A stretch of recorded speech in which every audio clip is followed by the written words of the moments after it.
Už se to nese, mladej pane. Paráda. Tady to máte. Prosím. Takže takto krásne. Rož do kufra. Na parádu. Tak, jak to má byť. Takto. Takto kufríky. Kamoško, a konečne budeš mať v kufri poriadok. No jasné. Lebo to, keď som ti videl, čo ty tu robíš, tak to je akože masaker. A ešte tu krásne všetko zmestíš.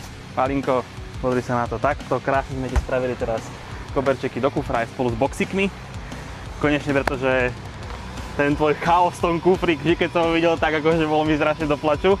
Takže tu máš takto krásne boxiky, rohož do kufra, takže keď sa ti znova vyleje a vyváš,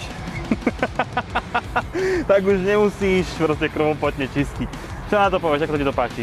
Vyzerá to, že svetovo a akože ono mi to tam už dlho chýbalo, lebo však ja keď som si kupoval prvýkrát tie koberce, tak som si kupoval len dovnútra auta dvojvrstvové, dopredu, dozadu. Jasne. A vždycky, keď som sa pozrel na ten kufor, tak to bolo také ako pes na oko, že to tam, niečo mi tam proste chýbalo a toto bolo presne ono, keď sa na to už pozerám na ten finálny výsledok.